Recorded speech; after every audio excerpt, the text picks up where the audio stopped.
Yes, please. Good morning, everyone.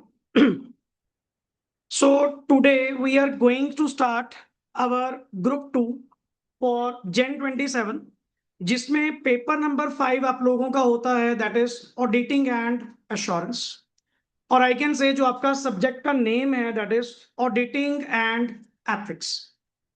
Basically आज का मेरा जो लेक्चर होगा, आज और कल वाला जो मोस्टली मेरा लेक्चर होगा, हम पहले एक ओवरऑल थीम जो ऑडिट के अंदर आप पूरे कंटेंट में टिल लास्ट, मतलब आप ये चीज कह सकते हो, जो मेरा लेक्चर नंबर 1 है और जो लेक्चर नंबर मेरा लास्ट होगा, दैट विल बी बिल्कुल क्या मिलेगा, सेम। क्योंकि जो चीजें मैं ऑडिटिंग को लेकर टर्म्स आज आप लोगों को रिवील करूंगा, ये all over the content same चलेगी। बिल्कुल आज बुक्स का कोई काम नहीं, बुक चाहे बंद ही रखो, बुक वाला कोई काम नहीं है। जस्ट आपने कुछ वर्ड्स मेरे क्या करने हैं, टेकअप करने हैं। और एक जस्ट कोई भी कॉपी अगर आपके पास है तो जस्ट वो ओपन रख सकते हो, just for a single page. और आई कैन से बुक में ही, अगर बुक में ही देखो कोई ब्लैंक पेज पड़ा आपके पास, कोई भी आसपास कोई पेज पड़ा हो, लास्ट में है, लास्ट में बुक में लास्ट में आप लोग आकर पर्टिकुलरली जो नोटिंग मैं आपको यहां पे जस्ट दूंगा, जिन जिन वर्ड्स को लेकर हम डिस्कशन करेंगे, you have to just write down that. और समझना मेरे वर्ड्स को, मैं हमेशा जब भी कोई बैच शुरू करता हूं, सबसे पहले मैं ये कहता हूं कि ऑडिटिंग के टॉपिक्स में जाने से पहले आपको मेरे पहले 2 लेक्चर्स इवन घर पे जाकर थोड़े दोबारा सुनने चाहिए। क्योंकि एक बार में जो जो चीजें आप लोगों ने टेकअप करी होंगी, एंड अल्टीमेटली इतना ग्रास्प करना, इतनी चीजों को ग्रैब करना वन टाइम में पॉसिबल नहीं होता। वर्ड्स में बहुत सारे नए बताऊंगा, और मेरी हमेशा की तरह पर्टिकुलरली जितनी मेहनत चैप्टर 1 पे लगती है ना, उतने नेक्स्ट ऑन चैप्टर्स में नहीं लगती। उसका कारण, तुम्हारे लिए सब्जेक्ट आज बिल्कुल नया है, हम इसके बारे में कुछ भी नहीं जानते, हमें पता ही नहीं। बेसिकली अभी तक जस्ट एक नॉर्मल सुना था कि हाँ सर, एक चार्टर्ड अकाउंटेंट का काम क्या होता है, ऑडिटिंग करना। What do you mean by auditing? Auditing करते कैसे, एंड ऑडिटिंग का प्रोसेस क्या है, एंड उस प्रोसेस के अंदर थोड़ी थोड़ी डिस्कशन जितना हो पाएगा, आज पहले अपन उतनी बात करेंगे। बट चीजों को रिटेन करना, एक्टिवली लिसन करना, क्योंकि तुम्हारे पहले 2 लेक्चर्स के ऊपर आगे पूरी जर्नी आपकी क्या करती है, डिपेंड करती है। और कोशिश करूंगा एक बार में सब कुछ पहले थोड़ा रिवील करने की, फिर उसको धीरे धीरे पॉलिश करेंगे, एक एक करके वर्ड्स उठाएंगे। और मेरी एग्जांपल में हमेशा अभी हम लोग टेकअप करते हैं from companies point of view. ऐसा नहीं है कि ऑडिट अपने आप में सिर्फ कंपनीज का होता है। सर ऐसे तो जितनी भी डिफरेंट टाइप ऑफ एंटिटीज आप लोग सुनते हो, सोल प्रोप्राइटरी है, पार्टनरशिप है, एलएलपी है, ट्रस्ट है, सोसाइटी है, किसी भी एंटिटी का, इवन प्रॉफिट ओरिएंटेड हो, इवन नॉन प्रॉफिट हो, किसी भी एंटिटी का ऑडिट होना पॉसिबल। हाँ बट कुछ के ऊपर बाय लॉ मैंडेशन है कि जी उनको अपनी बुक्स ऑफ अकाउंट्स का क्या करवाना पड़ेगा, ऑडिट करवाना पड़ेगा ही पड़ेगा। देन उनकी इनकम टैक्स रिटर्न्स एक्सेप्टेबल है, देन उनकी जीएसटी रिटर्न्स एक्सेप्टेबल है। और कुछ के केस में पर्टिकुलरली क्या है sir, there is a voluntary, आपकी इच्छा। क्योंकि जिस तरह के बेनिफिट्स आप लोग मुझे बताओगे कि सर ऑडिट करवाने का मेरे को तो फायदा ही दिखता है जी, नुकसान तो कोई नहीं, एक अपने आप में एक डबल वेरिफिकेशन, किए हुए काम को चेक करना। एंड इट्स बेसिकली, अगर आप वर्ड यहां पे कहते हो, अगर मैं टर्म यहां पे यूज कर रहा हूं, ऑडिटिंग, ऑडिटिंग का एक्चुअली मैं मतलब जो वर्ड लेता हूं, that is called as review. Review लेना, किए हुए काम को चेक करना, एंड रिव्यू करने के बाद क्या करना सर, रिपोर्ट। क्या करना? रिपोर्ट टू हुम, किनको रिपोर्ट करना sir? To my appointers. Wait सुनो सर, टू अपॉइंटर्स, जिन्होंने मुझे रखा होगा। अब मुझे क्या पता मुझे किसने रखा, मे बी मैनेजमेंट भी हायर कर सकती है। और अक्सर तो हायर कौन करेंगे? ऑनर्स, जो उस कंपनी के बारे में, जो उस एंटिटी के बारे में the real picture find out करना चाहते हैं। अब कंपनीज में डे वन से आपने सुना होगा वर्ड, कंपनी के केस में सर ओनरशिप अलग होती है और मैनेजमेंट अलग। अलग होने का मतलब in the different hands. Company को डे टू डे मैनेज करने वाले अलग लोग हैं और कंपनी को रन करने वाले managers called as board of directors. But company के जो मालिक हैं, जिनका पैसा लगा हुआ है, they are called as owners. और ओनर्स को तो पर्टिकुलरली रोज डेली लाइफ में कंपनी में एंटर करवाया नहीं जाता। वो तो बेचारे एक दिन आते हैं, एंड वो एक दिन कौन सा होता है? AGM, that is annual journal meeting. हाँ, बट उस दिन वो सारे सवाल जवाब पूछेंगे आपसे कि कंपनी में आपने 24/7 365 डेज क्या करा, क्या नहीं करा। हालांकि तुझे क्या लग रहा है कि ओनर्स को क्या मैनेजमेंट सारी पिक्चर बनाकर, फाइनेंशियल स्टेटमेंट्स बनाकर क्या वो रिवील नहीं कर रहे होंगे? क्या हर चीज की रिपोर्टिंग नहीं कर रहे होंगे? Still they don't have believe on the management कि सर, क्योंकि मैनेजमेंट ने तो वो काम करे हैं ना, मैनेजमेंट ने तो वो काम परफॉर्म करे। 24/7 365 डेज कंपनी को मैनेज किसने करा है? मैनेजमेंट। एंड जिन्होंने मैनेज करा वही अपने अकॉर्डिंग एफएस को बना के हमें दे रहे हैं। हमें क्या पता सचमुच में ऐसा हुआ है या नहीं? हमें क्या पता पर्टिकुलरली वैसा एक्चुअली हैपन हुआ है या नहीं? In that case particularly, owners have belief on one person, and that person is basically called as auditor. That person is called as auditor. जो चीज मैनेजमेंट कसम खा के कह रही है सर, सच मानो, बिल्कुल सही है। जो फाइनेंशियल स्टेटमेंट हमने आपको बनाकर दी है, and financial statement comprises of SPL, balance sheet, notes to accounts, cash flow, statement of change in equity, कि जो कुछ भी हमने आपको एफएस का बंडल बनाकर दिया है सर, आई स्वेयर मैनेजमेंट जो मर्जी कसमें खा ले, honours still they don't have belief. Honours कहते हैं ना जी, इन बातों में ख्याली बुलाओ में कुछ नहीं पड़ा, तुझे गीता पे हाथ रखवा लो, इन बातों में क्या पड़ा? इन बातों में कुछ नहीं। मेरे को यही तेरी बात जो तूने मुझे कही है ना, कहता सर मैनेजमेंट लिख के देने को तैयार है। ओनर्स को ये विश्वास करवाने के लिए एश्योरेंस एश्योरेंस करवाने के लिए मैनेजमेंट कहती है हम लिख के देने को तैयार हैं सर, हमने पूरी ईमानदारी से अपनी ड्यूटीज क्या करी हैं, परफॉर्म करी हैं। मैं कैसे मान लूं? मैं थोड़ी था वहां पे। 24/7 365 दिन कंपनी किसने चलाई है? तुमने चलाई है। मुझे क्या पता? और अल्टीमेटली इतना समझदार तो मैं भी हूं, फाइनेंशियल स्टेटमेंट में हर चीज रिवील नहीं होती। फाइनेंशियल स्टेटमेंट अकाउंटिंग है, और चीजें बनती कहां से हैं? बुक कीपिंग से। मैंने हर ट्रांजैक्शन थोड़ी देखी। तूने परचेज कहा 5 करोड़ 20 लाख है, मेरे को क्या पता 5 करोड़ 20 लाख कैसे बनी? मेरे सामने तो जस्ट एक फिगर आपने रखी है जी, परचेज इतनी है, सेल इतनी है, एसेट इतनी है, लायबिलिटी इतनी है। How could I assure my self?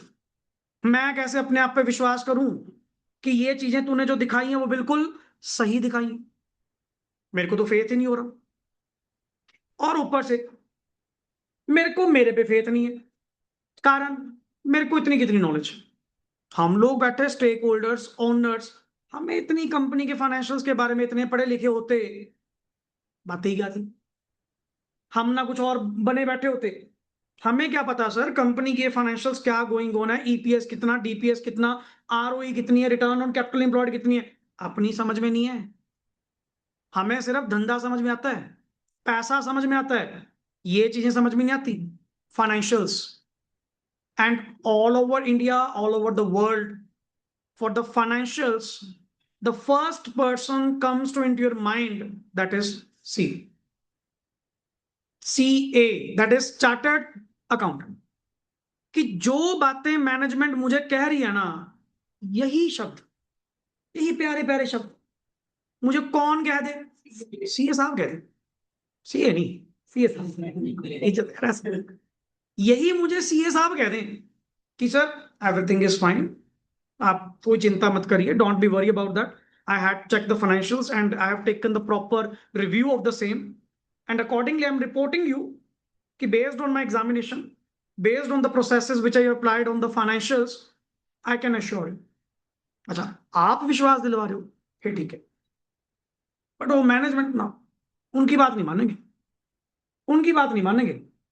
पर यही बात अगर कौन कह दे, एक चार्टर्ड अकाउंटेंट कह दे कि सर मैंने पूरी पुष्टि करी है जी, पूरी तसल्ली करी है, अपना पूरा सारा सिस्टम देखने के बाद आई कैन एश्योर यू कि जो फाइनेंशियल्स कंपनी ने बनाए हैं वो अपने आप में ट्रू एंड फेयर व्यू क्या करते हैं, प्रोवाइड।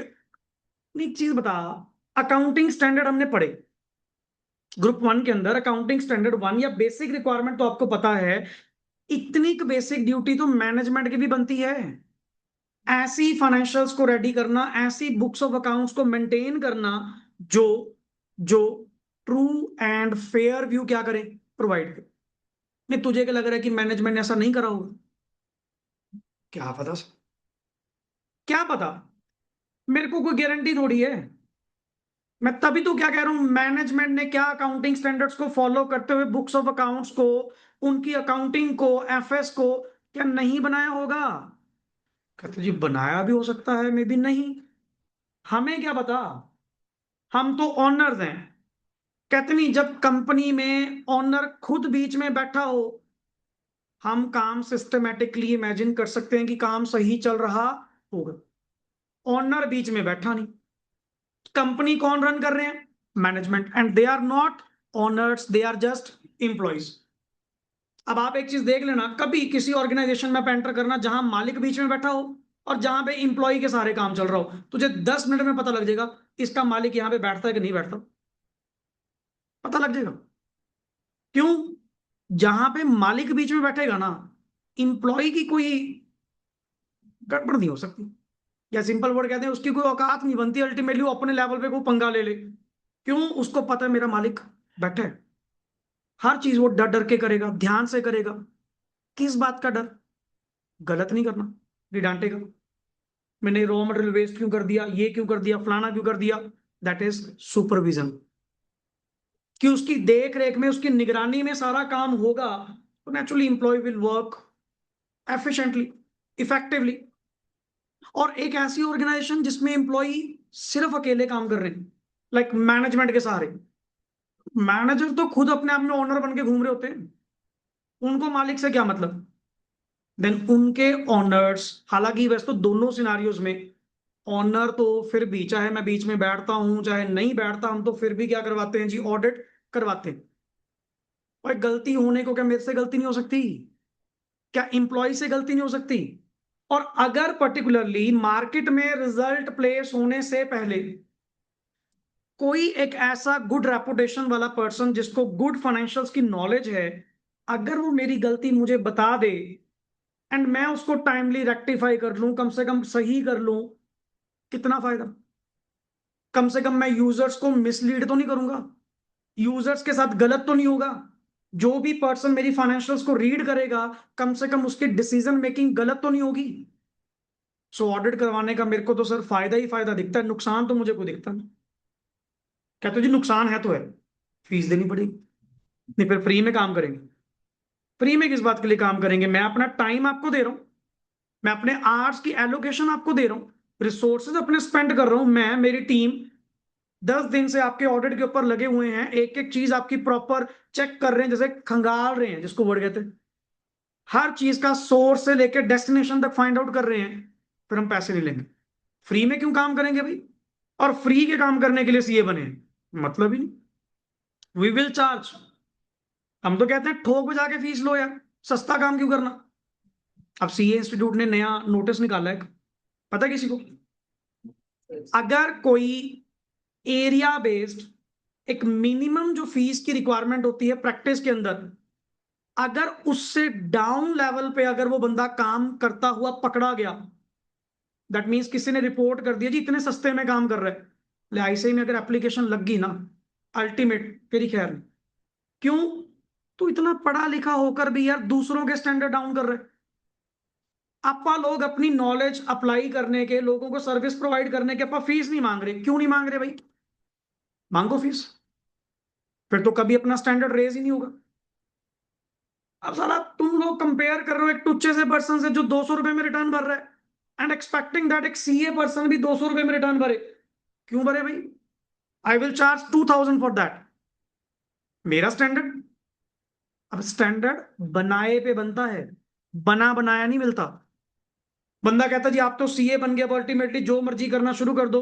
नहीं, स्टैंडर्ड रेज करना पड़ेगा, बनाना पड़ेगा। अब वही ऑडिटर्स हैं जो एक ऑडिट की फीस 5-5 लाख रुपए लेते हैं, 10-10 लाख रुपए भी लेते हैं। एक वही सीए है जो मन करे उसी काम का लाख रुपए में काम चला दो। अगला कहता पर्टिकुलरली तो यार कुछ भी चार्ज नहीं कर रहा। इससे पता क्या हो रहा है, all over the community, CA community में एक डिसरिगार्ड जा रहा है। सीए 50-50 हजार में मिल जाते, 1-1 लाख रुपए मिल जाते। वो इतना कितना काम है, कितने के पैसे ले लेगा। अब एक ऐसी एग्जांपल बाकी सबके रेट क्या कर रही है, खराब। हालांकि ये सर्विस अपनी लोगों की जो सर्विस है वो कौन सी सर्विस है sir, personalised. Person to person क्या करती है, वेरी। आप इसको कंपेयर कर नहीं सकते, सर्विस इज नॉट कंपेरेबल। अगर आप कह दो पर्टिकुलरली आप मेरे पास पढ़ रहे हो, कल को किसी और के पास पढ़ोगे, how can you compare, compare ही नहीं कर सकते। सर्विस अपने आप में क्या है, एक पर्सनलाइज्ड अप्रोच है, स्किल बेस्ड है, आर्ट बेस्ड है। हर किसी के अंदर थोड़ी होगी, एंड अगर होगी तो डिफरेंट होगी, सेम नहीं होगी। गुड्स थोड़ी है, टेंजिबल थोड़ी है जो सेम होगा, दैट इज द केस। अब होता क्या है यहां पे, अब थोड़ा और डिटेल में चलते हैं। मैंने एक एग्जांपल किसकी उठाई है जी, कंपनी की एग्जांपल आप लोगों के साथ उठाई है। कंपनी में लॉ की स्टार्टिंग भी और ऑडिटिंग की स्टार्टिंग भी मैं सेम लेके चलता हूँ। एक टाइम फ्रेम हम लोग बनाते हैं कि सर एक बार थोड़ा रिपोर्टिंग प्रोसेस बताओगे कि कंपनी कैसे पर्टिकुलर अपने अकाउंट्स रिपोर्ट करती है, इसका फाइनलाइजेशन कैसे होती है, एक एंडिंग, एक बैलेंस शीट डेट आप लोगों की जब एंड होती है तो क्या क्या ड्यूटीज किस किस को क्या परफॉर्म करनी होती है। सो आई कैन मेक अ, सबसे पहले तो ऑडिटिंग का मतलब अभी तक हमने एक सिंपल वर्ड्स में क्या समझा, it's basically examination. It's basically examination, examination of what, financials. Financials that is a broader word, जिसको हम वर्ड बोलते हैं examination of books of accounts and the financial statements. These two things included in one word, financials. क्या financial statement अपने आप से बन गई? फाइनेंशियल स्टेटमेंट्स को बनाने के लिए तुझे क्या बनाना पड़ा, बुक्स ऑफ अकाउंट्स, जिसको आप बोलते हो प्रिंसिपल बुक्स, सब्सिडरी बुक्स। अच्छा, प्रिंसिपल बुक्स क्या अपने आप ही बन गई? उसके लिए तुझे पूरा बुक कीपिंग का प्रोसेस क्या करना पड़ा, चलाना पड़ा। जैसे ही एंट्री, कोई ट्रांजैक्शन इवेंट कैप्चर हुआ, सबसे पहले आपने उसको रिकॉर्ड करा, जर्नल्स, हमने उसकी जर्नल एंट्रीज डाली। हाँ, बट आजकल कंसेप्ट आप लोग देखते हो कि आजकल आपका सारा कंप्यूटराइज्ड हो चुका है। नहीं, पहले सारी अकाउंटिंग टिल क्या होती थी, मैनुअल। पहले जर्नल बनाते थे, जर्नल से लेजर बनते थे, लेजर से ट्रायल बनते थे, ट्रायल से आगे एफएस। अब आज की डेट में क्या है, अकाउंटिंग सॉफ्टवेयर इतने तगड़े आ चुके हैं, आपको जस्ट कल जर्नल में एंट्री पास करनी है, वहीं पे अकाउंट की नेचर बता देनी है, ऑटोमेटिकली बैलेंस शीट आपको ऑल टाइम क्या मिलेगी, प्रिपेयर्ड। आपको अगर एक एक दिन की बैलेंस शीट भी चाहिए ना तो भी मिल जाएगी। क्यों? अकाउंटिंग सिस्टम ने सारा कुछ करना है, हमने थोड़ी कुछ करना है। अब एग्जामिनेशन ऑफ, आपने किसकी बात करी, examination of books of accounts and the financial statements, FS, जिसको शॉर्ट वर्ड बोलेंगे क्या, financial statements, FS. But that examination must be, क्या होनी चाहिए सर, अगर तो इंडिपेंडेंट होगी फिर तो देखो जी ये फायदा।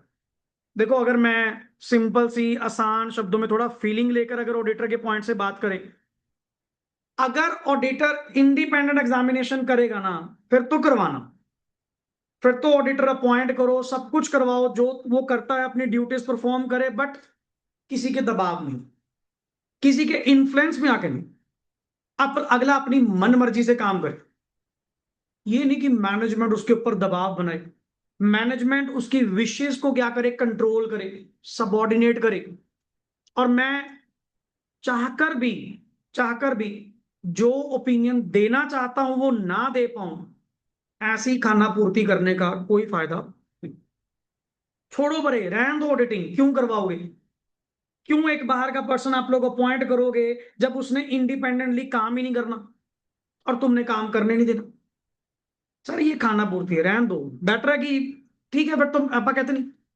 अगर तुमने भी वही शब्द बोलने थे जो मैनेजमेंट बोल रही थी, कहते नहीं मैनेजमेंट की हाँ में हाँ मिलाना, अगर तुमने भी वही चीजें बात करनी थी जो मैनेजमेंट कह रही थी, और फिर तो मैनेजमेंट ही सही थी।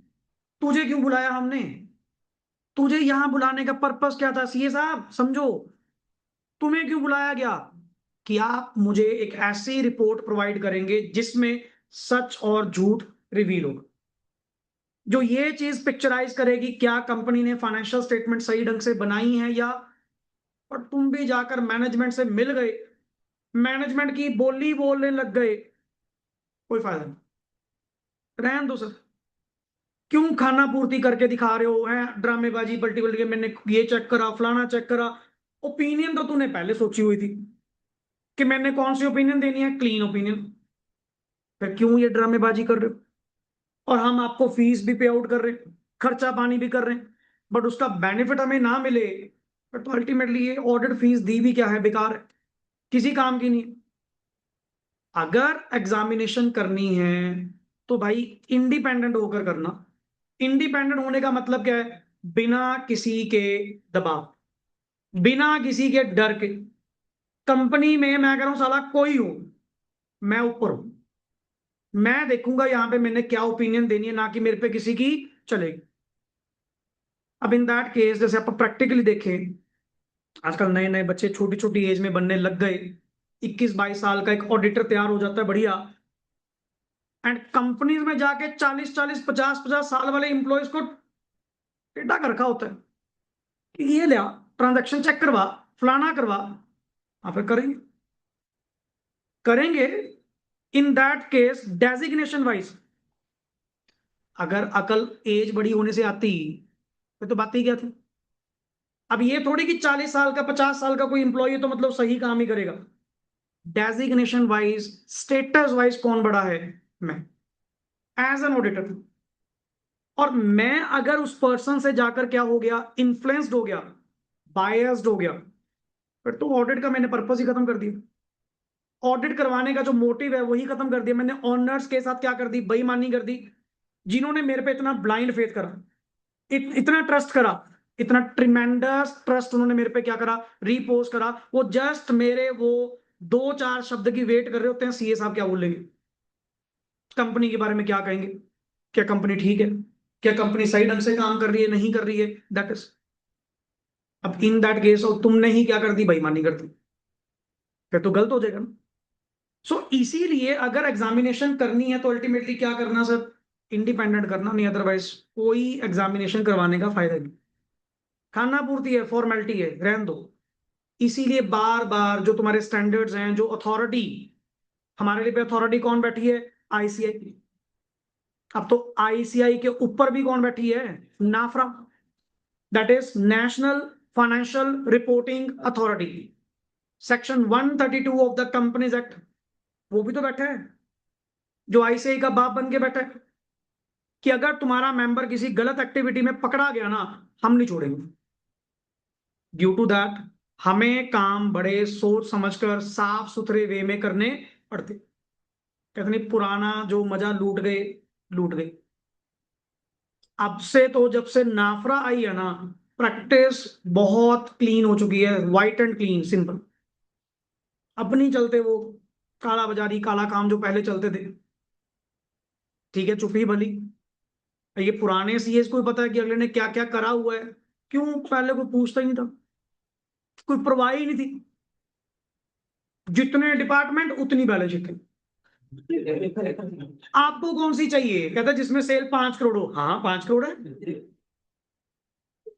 कोई इंटरलिंकिंग नहीं थी, कोई आपस में जवाबदेही नहीं थी। अब हर चीजें पर्टिकुलरली इन्होंने क्या कर दी, इंटरलिंक कर दी। जीएसटी नंबर है वो पैन से लिंक है, पैन नंबर तेरा आधार से लिंक है। तो कोई एक चीज प्रोवाइड तो कर, डाटा तो तेरा मिनट में निकाल लेंगे सारा, बैकएंड पे पोर्टल सारे इंटरलिंक्ड हैं। अब जीएसटी रिटर्न्स में तुम डिटेल अपनी क्या प्रोवाइड कर रहे हो, इनकम टैक्स में टर्नओवर तू कम रिलीज कर रहा है, नोटिस आएगा ही आएगा। अब वो कहते हैं ये बड़े जानी जाने हैं, सारा पता होता है इनको। सारा क्यों नहीं पता होगा? हर चीज के साथ इन्होंने कोई ना कोई, अगर मान लो सपोज कह दो ना मैंने आधार दिया, ना मैंने पैन दिया, ना मैंने कोई ये अपना जीएसटी वाला कुछ दिया, बैंक अकाउंट डिटेल दे दी, उस पे पैन नंबर लिंक है, हर इंफॉर्मेशन ऑटोमेटिकली पोर्टल के ऊपर जा रही। एंड जब से ये इंटरलिंकिंग अब की ज्यादा हुई है ना, तब से अल्टीमेटली बहुत रिफाइन हो गया। हर पर्सन, हर प्रैक्टिसिंग सीएस मतलब अपने आप में सर बहुत सोच समझ कर स्टेप लेते हैं कि वेदर टू टेक और नॉट, रिस्क लेना है या नहीं। और ऊपर से हमारी ओर से कोई भी डॉक्यूमेंट अगर इशू होगा उसके ऊपर क्या लगने लग गया, UDIN, unique document identification number, जो कि जनरेट कहां से होगा, आईसीआई के पोर्टल से। और ये चीज सीएस को नहीं समझाई कि सीएस ने जो भी डॉक्यूमेंट इशू करना है उसके ऊपर यूडिन लगा के इशू करना है। ये इनको समझाने का क्या फायदा, ये तो टलेंगे। हमें तो नहीं पता भाई, हमें क्या पता इसके ऊपर यूडिन लगता है। ये चीज ऑल ओवर द इंडस्ट्री को मैंडेट कर दी। अगर तुम इशू करने वाला नहीं, रिसीव करने वाला पर्सन, अगर सीए की ओर से कोई भी सर्टिफाइड डॉक्यूमेंट, कोई भी किसी तरह का डॉक्यूमेंट, साइंड डॉक्यूमेंट अगर सीए से रिसीव करता है तो उसके ऊपर यूडिन लगा होना जरूरी है। अगर उसके ऊपर यूडिन नहीं लगा हुआ तो उसकी कोई मान्यता, उसकी वैलिडिटी जीरो है। अब जिनको ये चीज नहीं पता होता, वहां तो हम क्या कर लेते हैं, खेल लेते हैं। अल्टीमेटली को पर्सन कहता सर मुझे रिपोर्ट चाहिए। अच्छा कहाँ चाहिए, क्यों चाहिए, मैं देख तो लू ना यूडिन लगाना है कि नहीं लगाना। इन दैट केस हाँ कोई नहीं, कर देंगे लिया इतने पैसे। फिर बाद में कहता सर एक वो नंबर तो होता है जी नीचे कोई, पहले को नहीं बताया सर।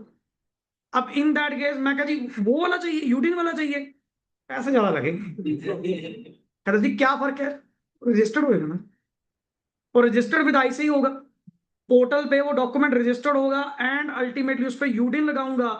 और जरा सी भी अगर हेर फेर मैंने उस डॉक्यूमेंट में करी थी, मैं क्या काम करूँ, जो पुराना वापस देना, उसको कट करेंगे, नया वाला सही बना के दूंगा।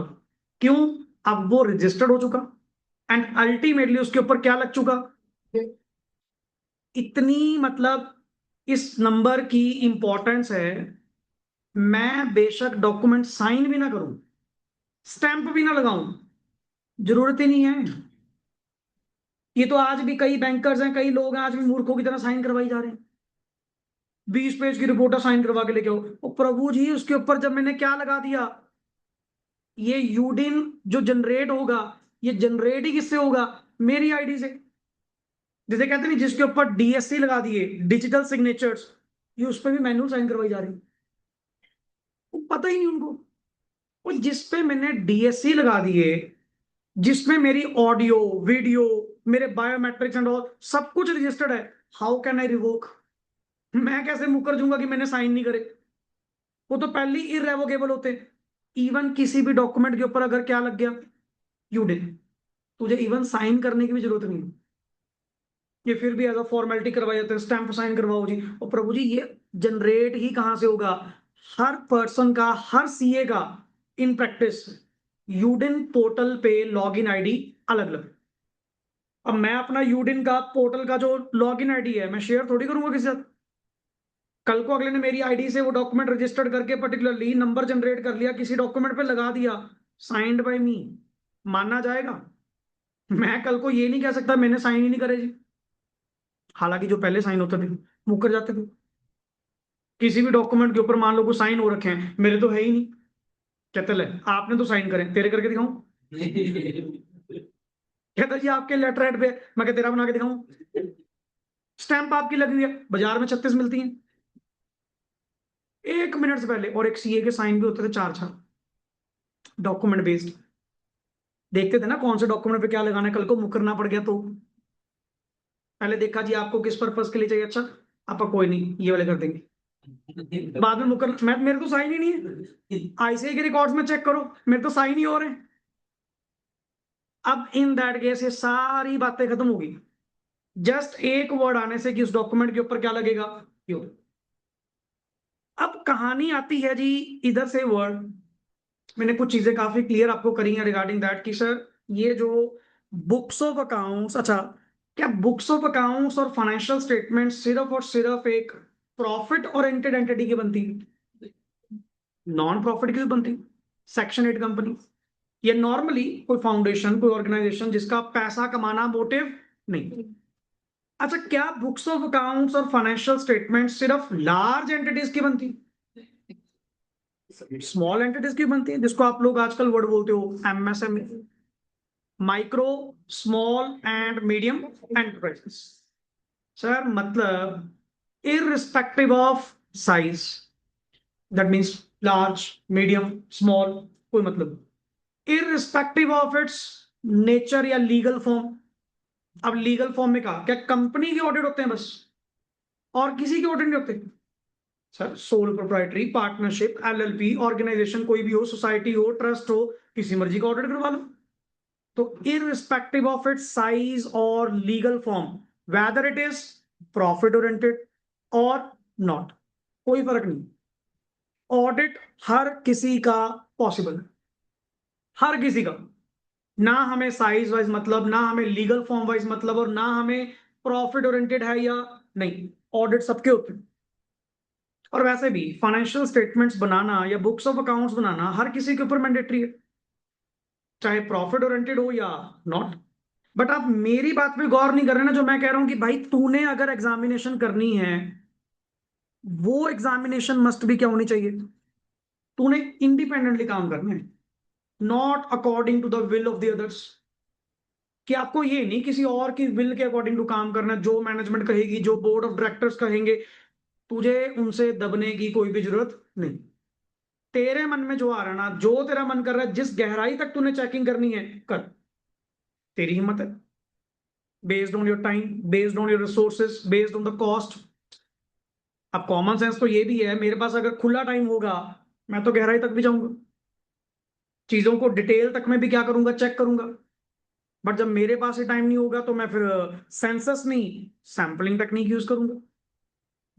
तभी तो मोस्टली कंपनीज के जो अकाउंटेंट हैं या लोग हैं, वो अर्ली आवर्स में कभी नहीं आते, जिन्होंने को गड़बड़ वगैरह करी होती है ना, वो जल्दी पहले ऑर्डर नहीं करवाते। जैसे इन दिनों करवा लो, जैसे मई जून हमारा फ्री होता है, वेले बैठे होते हैं, हमारा सीजन ही कब शुरू होता है, जुलाई ऑनवर्ड्स। जैसे इन दिनों बैक टू बैक रिटर्न्स, 31 जुलाई लास्ट डेट है। अब इन दैट केस इन दिनों हमारे पास टाइम नहीं है, हम तो कहते हैं अप्रैल में करवा लो, मई में करवा लो, चलो अप्रैल में वैसे पॉसिबल नहीं, कारण बुक्स क्लोज होंगी, बुक्स अभी प्रिपेयर होंगी, फाइनलाइज होंगी। मैं कहा जी मई जून में करवा लो, कोई अकाउंटेंट नहीं आएगा। उसका कारण, अगर टाइम बहुत लगाएगा और सीए पूछेगा बहुत कुछ, हर फाइल मांगेगा, हर रिकॉर्ड मांगेगा, एंड उतनी जान खाएंगे अपन उनकी। वो आते हैं हमेशा कब, जब आपके पास प्रेशराइजेशन होगी, जब आपको बस कल ही लक्ष्मी माता दिख रही होंगी, ऐसा कुट्टो हमारा सीजन है, ठीक है ना, अपना भी सीजन है। जुलाई से लेके पर्टिकुलरली नवंबर तक we are full equipped, back to back. ये 5 महीने 6 महीने अपने पास सांस ही नहीं है, ले आओ क्लाइंट जहां से आता है, जो आता है।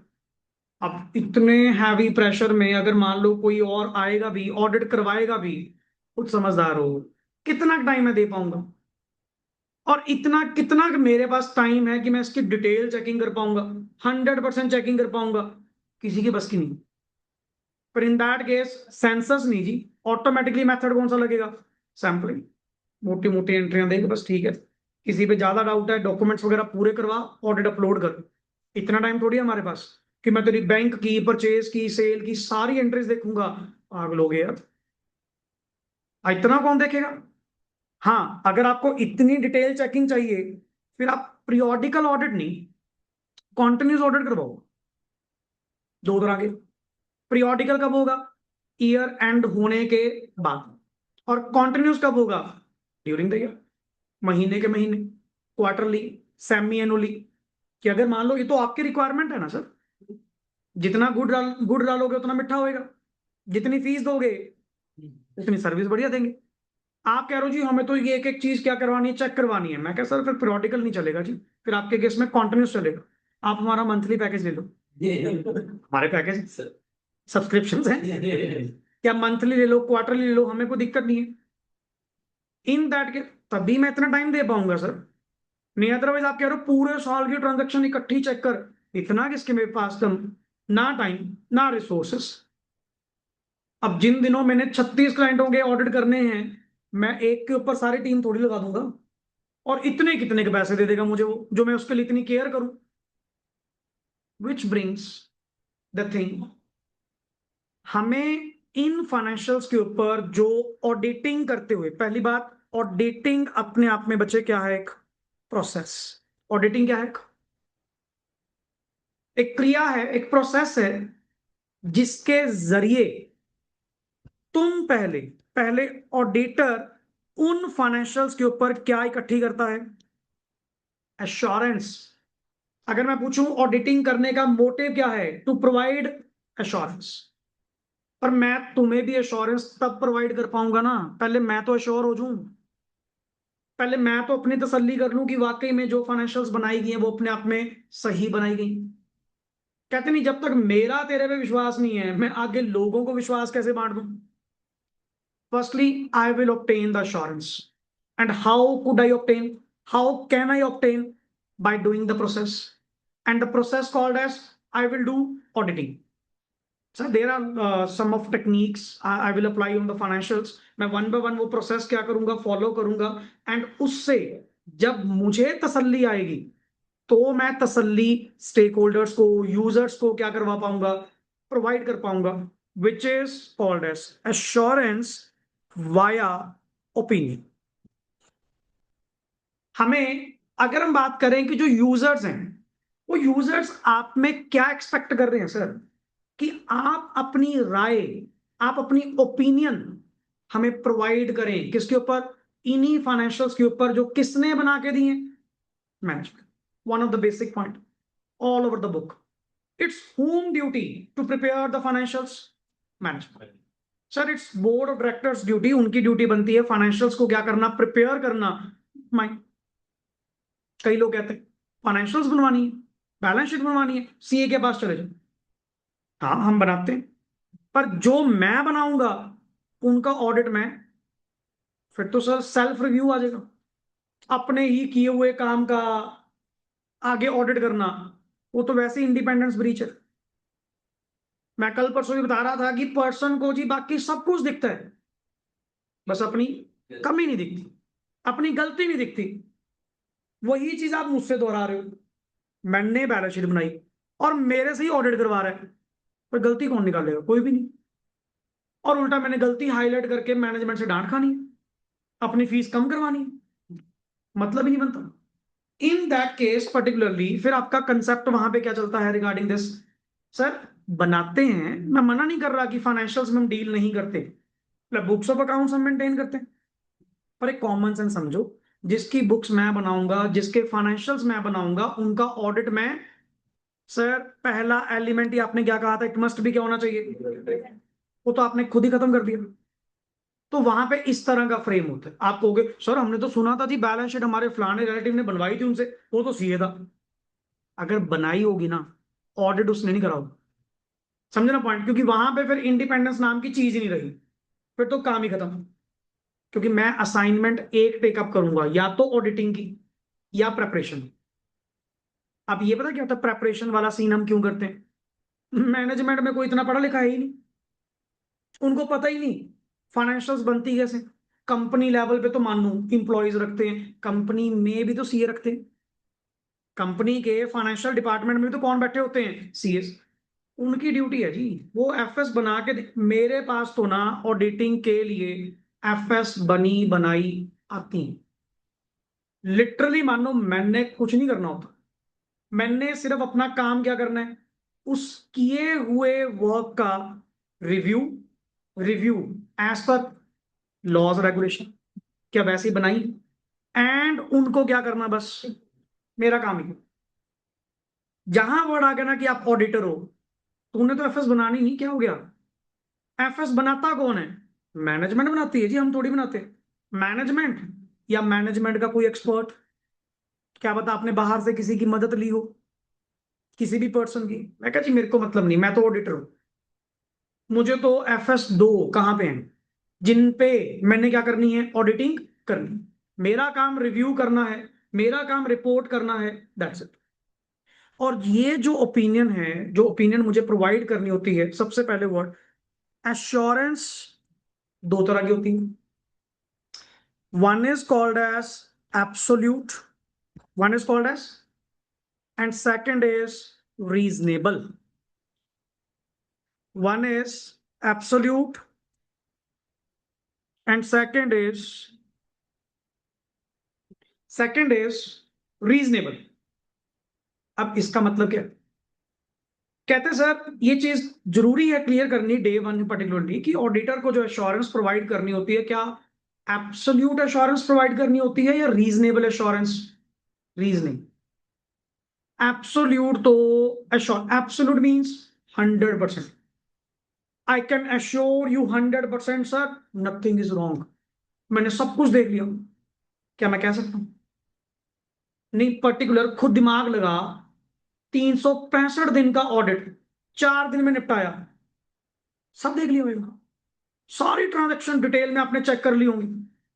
और अगर कर भी ली होंगी, चल हाइपोथेटिकली कर भी ली होंगी, क्या आप फिर भी सामने वाले को 100% श्योर करवा दोगे कि जी कोई गलती नहीं है, सच मानो कोई मिसस्टेटमेंट नहीं?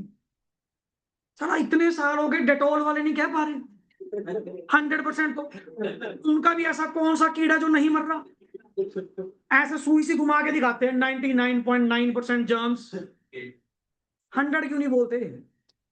बोलो 100 नहीं बोला आज तक। इनसे पूछे उस एक कीड़े पे काम ही नहीं होता, वो दिखाते हैं पूरा, उसमें एक बचा होता है, बाकी सारे साफ हो जाते हैं। जब वो नहीं कर पा रहे, इतने इतने रिसर्च एंड साइंटिफिक वाले बंदे हो के अपा लोग एब्सोल्यूट श्योर कर देंगे।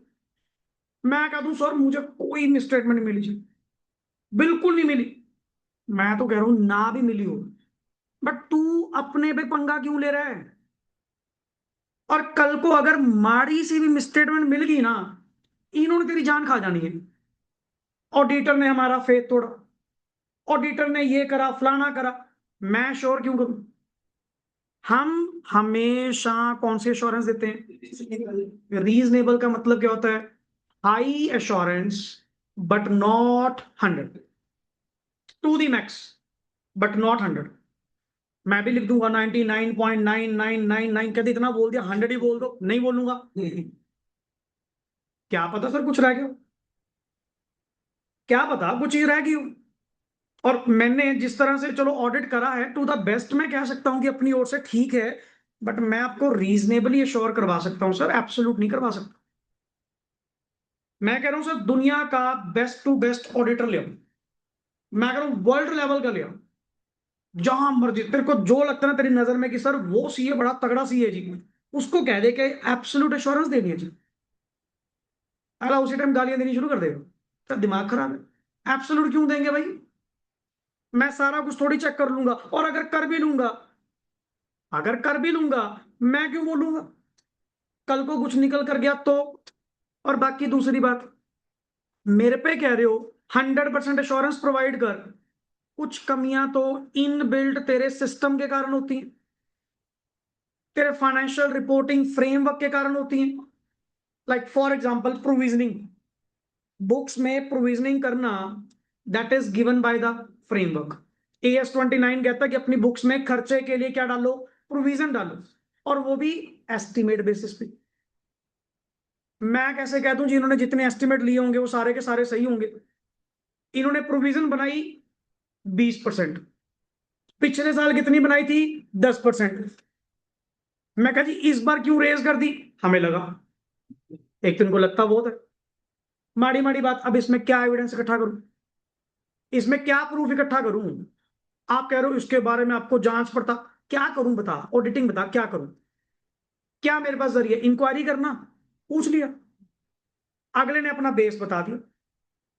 अब वो बेसिस अपने आप में सब्जेक्टिव भी हो सकता है, क्या पता बायस्ड हो, क्या पता जानबूझ के प्रॉफिट को कम करने के लिए प्रोविजनिंग क्या कर दी? इंक्रीज, क्या पता।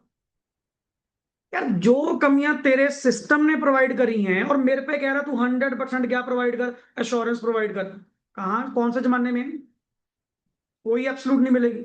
एश्योरेंस अगर मैं आपको प्रोवाइड करूंगा, कौन सी प्रोवाइड करूंगा? रीजनेबल। एंड रीजनेबल का मतलब क्या होता है? High assurance, high assurance but not 100% नहीं होगी जी। ये तो भूल जो 100 का तो मतलब ही नहीं, एंड पॉसिबल ही नहीं है यार प्रैक्टिकली। एक लिमिटेशन तो मैंने आपको बता दी, and these limitations are called as inherent. Inherent का मतलब क्या होता है? इनबिल्ट, इनसेपरेबल, जिनको अलग करना पॉसिबल नहीं। अब जैसे फॉर एग्जांपल, यार टाइम नहीं था, मैं सेंसस मेथड कहां से लगा लूं? क्या इतनी ट्रांजेक्शन चेक करना मेरे लिए फिजिबल है?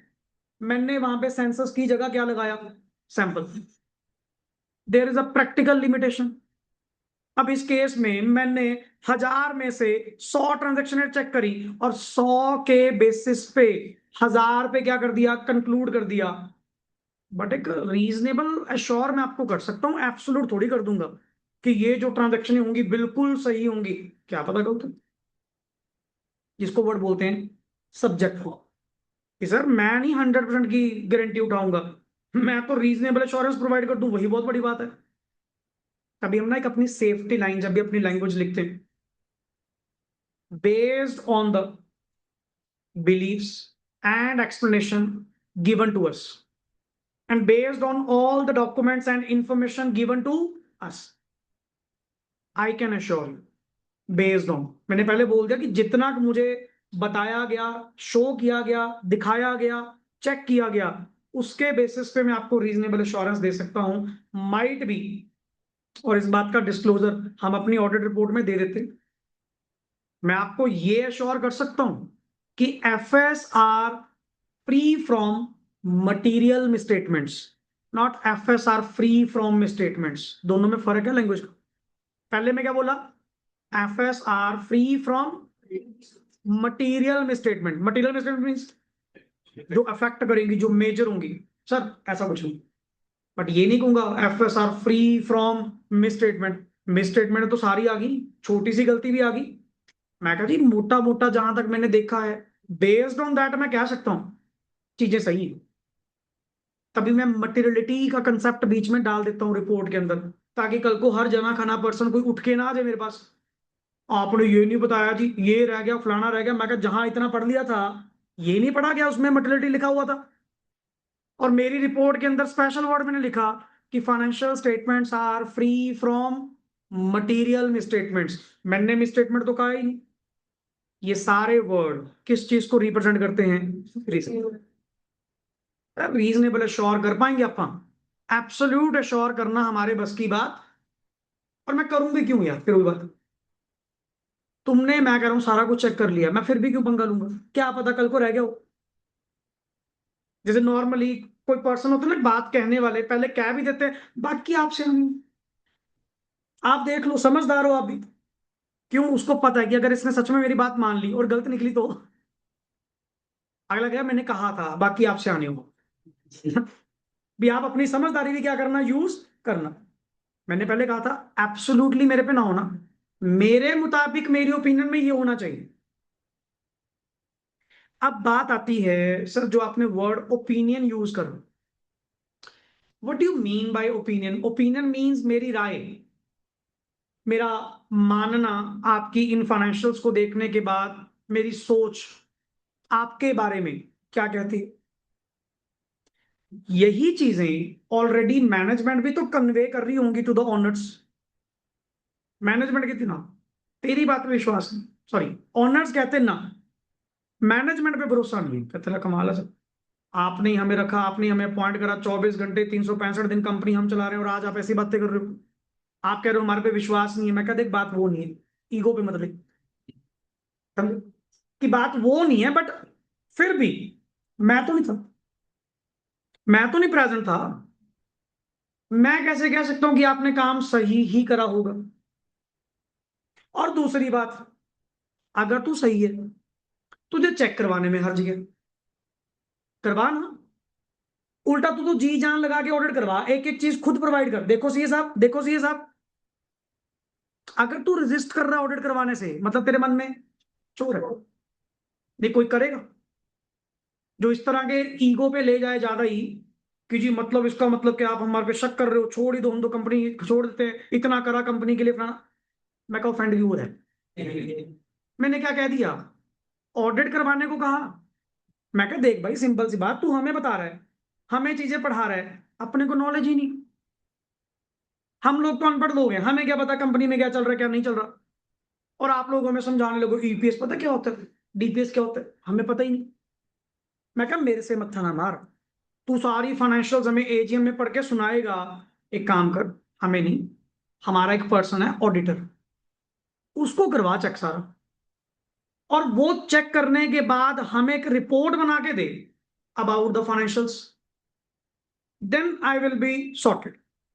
और उसका कारण है, इंडिया में पर्टिकुलरली, इंडिया क्या, ऑल ओवर द वर्ल्ड, एक चार्टर्ड अकाउंटेंट ही, या as per the equal applicability in the various countries, एक चार्टर्ड अकाउंटेंट ही साउंड माना जाता है किसके अंदर, ऑडिटिंग एंड अकाउंटिंग। कि सर इस प्रोफेशन में जो आप अगर बात कर रहे हो ये बुक्स ऑफ अकाउंट्स को लेकर, the first person comes into mind, the only one person, CA. हमने सीएस नहीं कहा, हमने सीएम में नहीं कहा। हाँ ठीक है, उनको भी कुछ कुछ ऑडिट्स लॉ आजकल क्या कर रहा है, अलाउ कर रहा है, जैसे जीएसटी ऑडिट, जिसमें सीएमए का स्कोप भी है। बट टैक्स ऑडिट्स को लेकर द ओनली स्कोप किसका है, सीए। ये पीछे आईसीआई वाले हैं ना, जो कौन है, कॉस्ट अकाउंटेंट्स वाले, इन्होंने बड़ी गेम सी खेली। ये करने चाह रहे थे कि हमारे वाले बंदों को भी, सीएमए को भी, कॉस्ट एंड मैनेजमेंट अकाउंटेंट। पहली बात तो इनका नाम चेंज करवाया, दोनों अपने इंस्टीट्यूट नाम क्या यूज करते थे, ये साले अपने आप आईसीआई बन के घूम रहे थे। आईसीआई वर्ड बोलना, the first impression comes into mind, institute of chartered accountants of India. कहते क्यों, institute of cost accountants of India, वो भी तो है। पहले तो इनका नाम चेंज करवाया। इसका भी एक्चुअली जो पहले नाम था वो क्या था, ICWA, institute of cost and works accountant of India. या अब जो इनका नाम है ICMAI, institute of cost and management accountants of India. इन्होंने क्या गेम खेलने की कोशिश करी, चलो देखो हर बंदा अपने मेंबर की फेवर सोचेगा कि हमारे वालों को भी काम मिल जाएगा, सारा काम इसी ये इक्विप करके बैठे हैं। और आप ये मानो पर्टिकुलरली एक कॉस्ट अकाउंटेंट, जो ये कॉस्ट एंड मैनेजमेंट अकाउंटेंट है, या कंपनी सेक्रेटरीज हैं, इनका मैक्सिमम काम किसके थ्रू चलता है, सीएस। क्योंकि सीए ऑलराउंडर है, ये तो हर तरह का काम कर सकता है पर्टिकुलरली, बट एक्ट ने, लॉ ने कई कई जगह स्पेसिफिक स्कोप इनको ही प्रोवाइड करे हैं, लाइक सेक्रेटेरियल ऑडिट, ये कौन करेगा, सीएस। एक ही तो है। अब ये भी छीनेंगे, कहते ऑडिट का नाम सुना नहीं, सीए कहता मैं कर दूंगा, ले आओ। ये नहीं है हर जगह तुम आ जाओ। और कई सेक्शन में लिखा है कि जो मेन सी है वो नहीं करेगा, ये कहीं फिरा दे बीच में। जैसे कॉस्ट ऑडिट, हमने ये एक्ट में पढ़ा था, कंपनीज एक्ट में सेक्शन 148, जिसने क्या कहा, कॉस्ट ऑडिट करने के लिए एलिजिबल ही कौन है, cost and management accounting. Tax audit में सेक्शंस में, इनकम टैक्स एक्ट में टैक्स ऑडिट के लिए जो एलिजिबल वर्ड रखा था ना, वहां पे वर्ड बोला था उन्होंने, अकाउंटेंट, एक रजिस्टर्ड अकाउंटेंट। ये पुराने वर्ड्स थे, उसने वर्ड है तो पंगा खड़ा कर दिया, वर्ड क्या बोल दिया, रजिस्टर्ड अकाउंटेंट। अब इन दैट केस इन्होंने प्ली लगाई, कॉस्ट एंड मैनेजमेंट अकाउंटेंट वालों ने, कि जी रजिस्टर्ड अकाउंटेंट लिखा हुआ है तो that means cost and management accountant as well, कि फिर तो टैक्स ऑडिट के लिए हमें भी एलिजिबल करवाओ। अकेला सीए ही टैक्स ऑडिट क्यों करे, कॉस्ट अकाउंटेंट्स क्यों ना कर पाए। देन फना इस पे चर्चा हुई, फाइनेंस मिनिस्टर ने स्पेसिफिक क्लैरिफिकेशन करते हुए ये दिया कि इनकम टैक्स एक्ट में रजिस्टर्ड अकाउंटेंट का मतलब ही सिर्फ क्या है, चार्टर्ड अकाउंटेंट। तो जाके दिखे, तो जाके थोड़ा थमे, टैक्स ऑडिट हम भी करा करेंगे, यार किसको स्कोप प्यारा नहीं है। और अगर असाइनमेंट्स की बात करें, कॉस्ट ऑडिट होते ही कितने हैं सर, और वो भी करवाएंगे कौन, जो लोग मैन्युफैक्चरिंग में डील करते हैं। अब जो ट्रेडिंग के अंदर है उनका कॉस्ट ऑडिट होता ही नहीं, उनका स्कोप ही बड़ा कम है, किसी किसी के ऊपर तो एप्लीकेबल है। और टैक्स ऑडिट एक ऐसी असाइनमेंट है हर किसी पे एप्लीकेबल है। मोस्टली 44 AB 44 AD आप लोग पढ़ते हो रिगार्डिंग दैट। फिर इन्होंने सोचा कि आपका क्यों ना बीच में लगा लो, एक बार हाथ सा देख लो कहीं मिल जाए कुछ। फिर निर्मला सीतारमन मैम ने पर्टिकुलरली पार्लियामेंट के अंदर एक नोटिफिकेशन जारी करी जहां पे ये क्लैरिफिकेशन दी कि इनकम टैक्स एक्ट में अगर वर्ड अकाउंटेंट लिखा गया तो अकाउंटेंट का मतलब ही क्या है, सिर्फ चार्टर्ड अकाउंट। अब पॉइंट आता है कि ओपिनियन को लेकर अपन बात कर रहे थे सर, ओपिनियन कितनी तरह की होती है जी? ओपिनियन होती है बच्चे दो। पहला अनमॉडिफाइड, पहली ओपिनियन अनमॉडिफाइड, एंड दूसरी ओपिनियन मॉडिफाइड ओपिनियन। दूसरी ओपिनियन मॉडिफाइड ओपिनियन, दूसरी ओपिनियन मॉडिफाइड ओपिनियन। पहले तो इस चीज में क्या फर्क है, देन आगे मॉडिफाइड की तीन डिस्कस करेंगे। और जो वर्ड्स मैं आपको बता रहा हूं, मैं फिर वही कह रहा हूं, दोबारा सुनना, जरूर सुनना चाहिए आपको लेक्चर पर्टिकुलरली, क्योंकि चीजें पहली बार में उतनी टेकअप नहीं होती। अभी कल के लेक्चर, और मेरा नथिंग वर्ड गोज वेस्ट, हर वर्ड तेरे चैप्टर के अंदर से चल रहा है। मैं तेरे सामने चैप्टर रिवील कर रहा हूं सारा। इसके बाद तो कल आप पढ़ने का काम होगा, और सुनी हुई चीज को दोबारा पढ़ोगे ना, डबल पॉलिश, मजा आएगा कि वाकई में सर अब बना है बेस अपना कि हाँ चीज ये है। ये थोड़ी चैप्टर वन मैडमों की तरह शुरू हो गए पहले लाइन, पहले बेस समझ। ऑडिटिंग क्या है, एग्जामिनेशन का मतलब क्या है, एग्जामिनेशन के अंदर करना क्या है, ये होती है ओपन डिस्कशन। क्योंकि जब तक इन चीजों से मैं नहीं गुजरता, मेरे लिए तो सारे वर्ड नए हैं, मेरे को पता ही नहीं। अब सुनी हुई चीज को नेक्स्ट आके दोबारा सुनोगे, एक एक वर्ड एंड प्योरिटी पे चलेगा। इधर मजा आ रहा है अब सुनने का मजा। और यही कहानी जो मैं आपको बता रहा हूं, ये मेरे सारे चैप्टर्स में चलेगी, हर चैप्टर में। अब ओपिनियन को लेकर पहले तो हमने बात करी, ओपिनियन मींस एक राय, कि आपका कहना क्या है सर हमारी कंपनी को लेकर, क्या कंपनी ठीक काम कर रही है, क्या आपके मुताबिक सही है, आपकी चेकिंग के मुताबिक, आपकी ऑडिटिंग के मुताबिक, दैट एवरीथिंग गोज फाइन।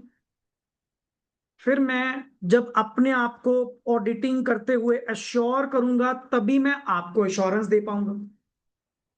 मैंने ऑडिटिंग का प्रोसेस फॉलो करा, सारे चीज चेक करी, जितना जितना मैं चेक कर पाया हर चीज मैंने देखी, जहां तक मैं जा सकता था। मेरा मन बन गया, मैं क्या सर मैं अब ओपिनियन दे सकता हूं। ओपिनियन कितनी तरह की होती है? दो। वर्ड ही क्लियर कर रहा है, अनमॉडिफाइड। अनमॉडिफाइड मीन्स क्लीन, साफ, सर सब सही है, सब बढ़िया, नथिंग टू वरी अबाउट, चिंता ना करो, मैंने देख लिया कि अगर कोई चीज होती मैं आपको बता देता, nothing to worry about. I can say that the financials are showing true and fairly. Positive language.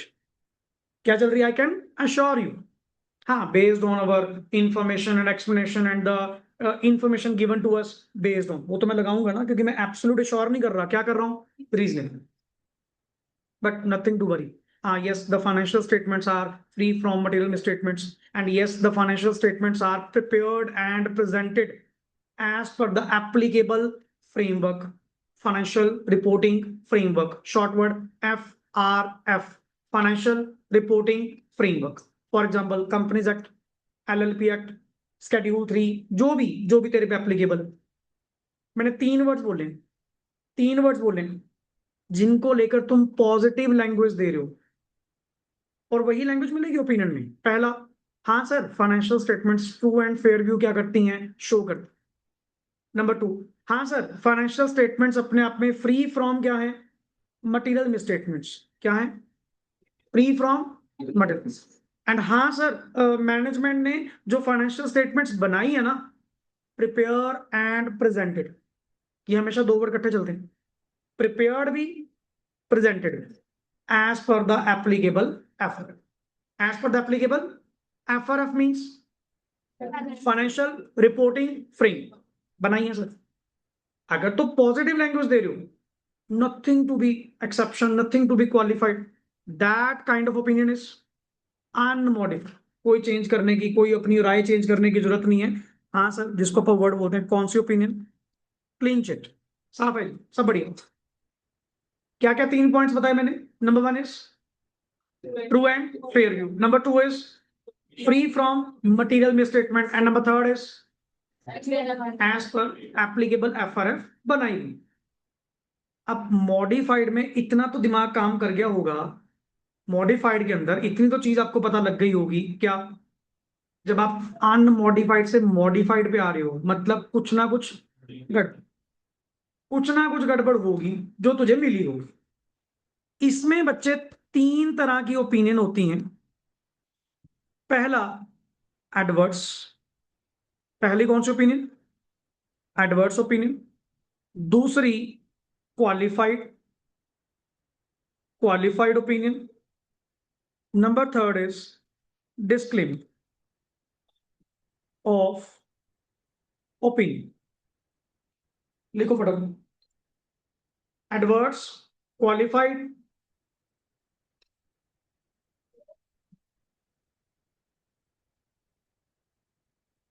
Adverse, qualified and disclaimer. Adverse, qualified and disclaimer. अब सुन, इतना तो वर्ड पढ़ते तेरे माइंड में आ चुका था जब आपने वर्ड क्या बोला था, मॉडिफाइड ओपिनियन होगी। मॉडिफाइड होने का मतलब क्या है? जहां पे सर क्लीन तो नहीं देनी, इतना तो पता है, कोई ना कोई गड़बड़। अब इसमें आप लोग अगर समझो, जो 3 वर्ड आपने लिखे हैं, एक्चुअली 3 नहीं, ओपिनियन तो 2 है। Adverse, disclaimer, adverse, disclaimer. Based on, पहले तो ये सुनो, फिर मैं क्वालिफाइड एक्सप्लेन करूंगा। पहले तो एडवर्स, ये किस पे डिपेंड करता है? ये दोनों किस पे डिपेंड करते हैं? When auditor is able to conclude, और इधर unable to conclude, unable to conclude. अच्छा, एक बेसिक पॉइंट, तुम जो कंक्लूड कर पाते हो, कंक्लूड किसके बेसिस पे कर पाते हो?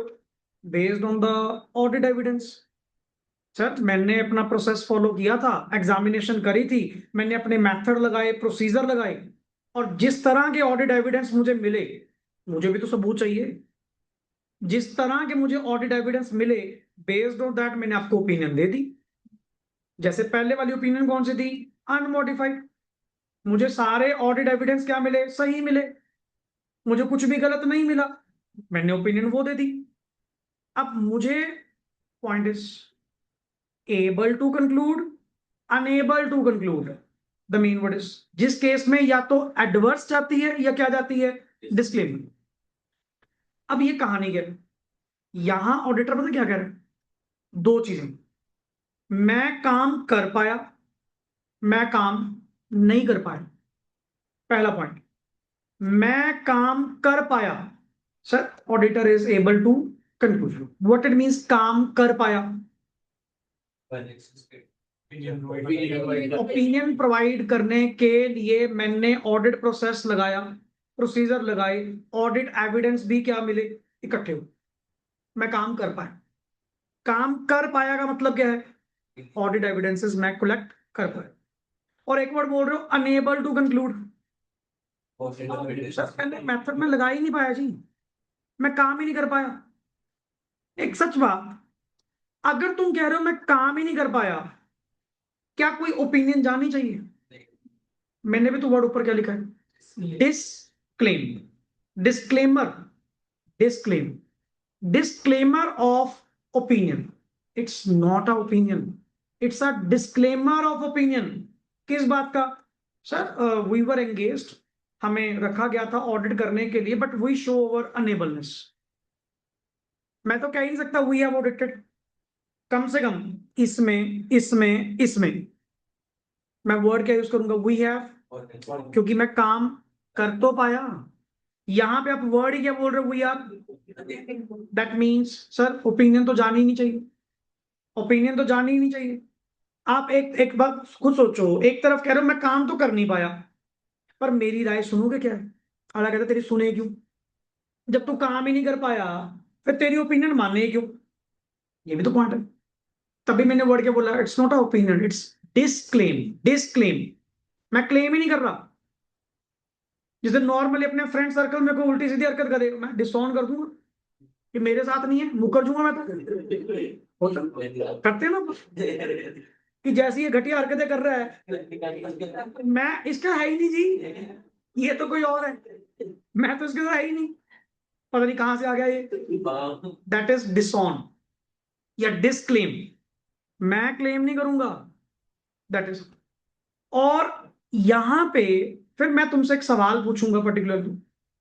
मैं कहा क्या तो सर मैं तो काम ही नहीं कर पाया, काम ही नहीं कर। हम तो जा, रुक तो जा, कुछ भी नहीं कर पाया, कोई काम नहीं कर पाया, जितने प्रोसीजर लगाने थे कोई नहीं लगा। कहता नहीं, ऐसे तो कुछ कर पाया बट कंप्लीट नहीं कर पाया या कुछ को लेकर नहीं कर पाया। आई एम टॉकिंग अबाउट, क्या तेरी अनेबलनेस मटेरियल थी या मटेरियल एंड प्रिवेसिव थी? दो वर्ड्स। क्या तेरी अनेबलनेस, तू कह रहा है कि मैं काम नहीं कर पाया, मैं तो ऑडिट एविडेंस इकट्ठे नहीं कर पाया।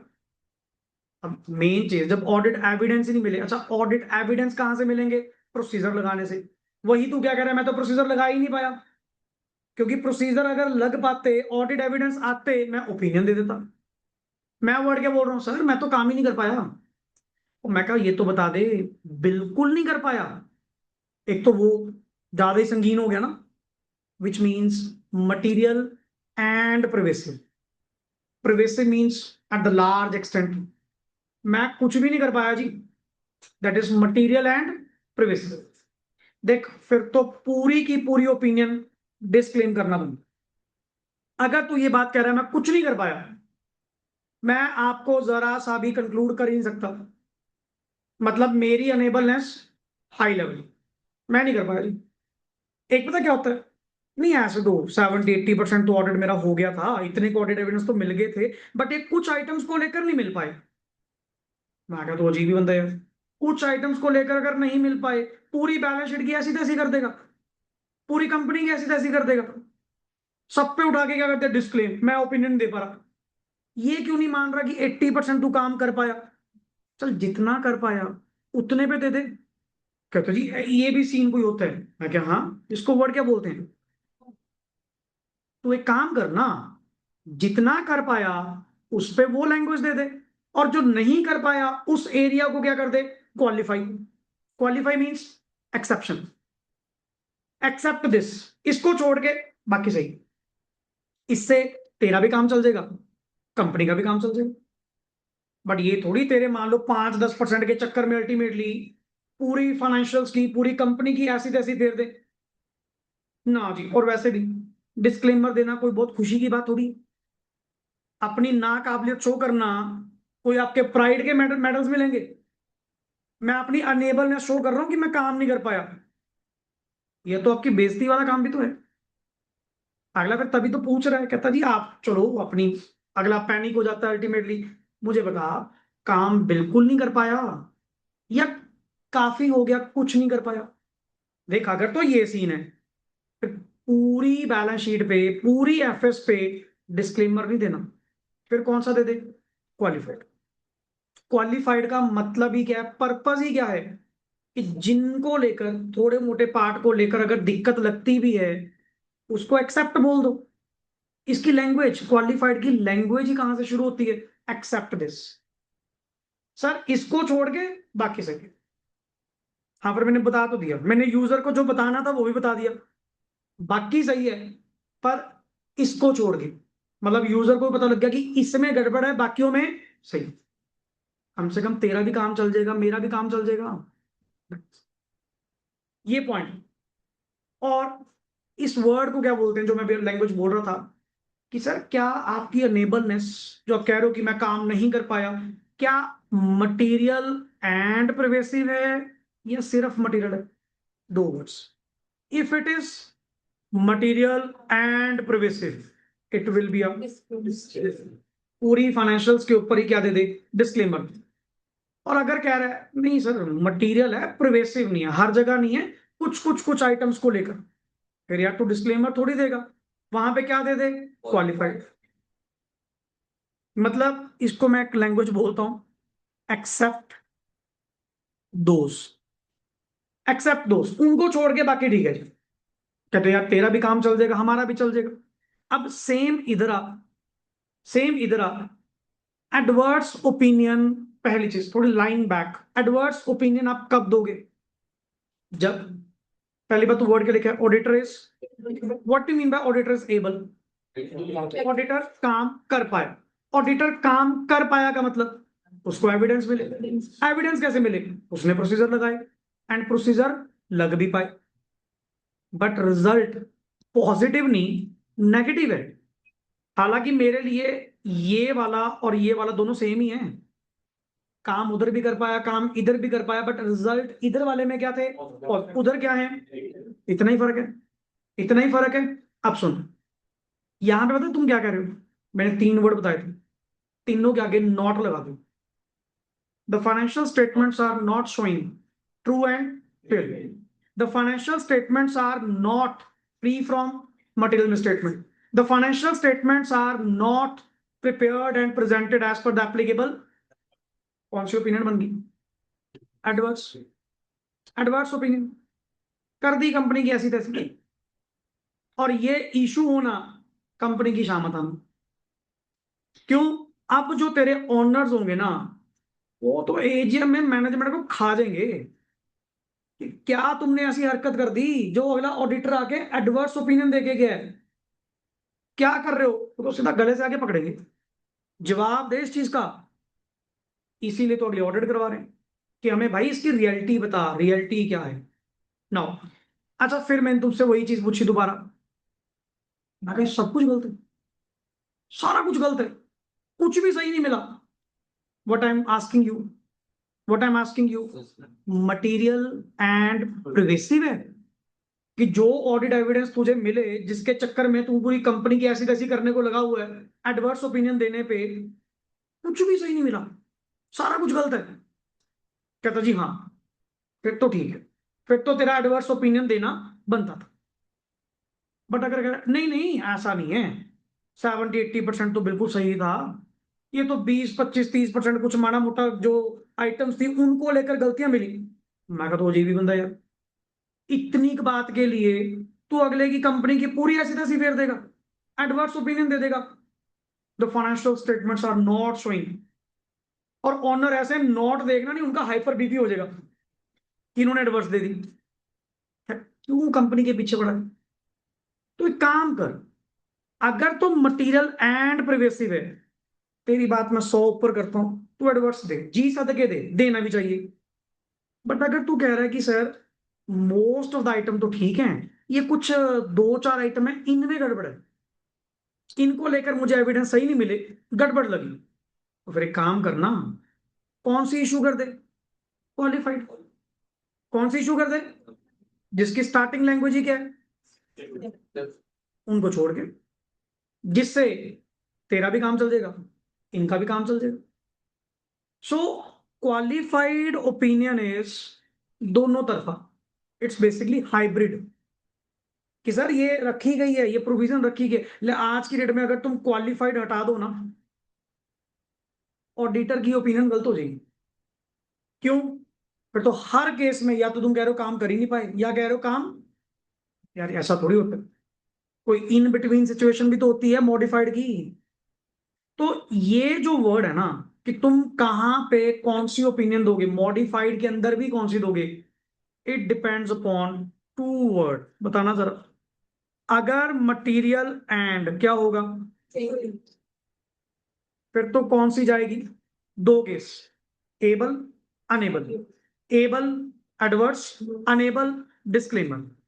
अगर आप कह रहे हो जी प्रिवेसिव नहीं है, सिर्फ क्या है, एक मिनट ऊपर लिख दूं, एबल अनेबल, यहां कौन सी जाएगी, एडवर्स, यहां कौन सी जाएगी, डिस्क्लेमर। और इस वाले में ये लो, एक छोटा सा chart, chapter number 8, chapter number 8 के अंदर ये पढ़ने को मिलेगा, ओपिनियंस को लेकर आपकी काफी बात चलेगी। दिस, बताओ जी, यहां तक पर्टिकुलरली आपका कोई point? Not better than, it's situation based. अब मैं कह रहा हूं जी, अगर 80% I have done my work and I am satisfied with 80%, not about the 20%, then why to give to adverse और डिस्क्लेमर? फिर क्यों ना मैं अगले को क्वालिफाई कर दूं कि भाई उतना पार्ट छोड़ दे, सीधी सी बात है, उतने को क्वालिफाई कर दे। मैंने लैंग्वेज ही क्या बोली? एक्सेप्ट दोस, जिससे तेरा भी काम चल गया, मेरा भी चल गया।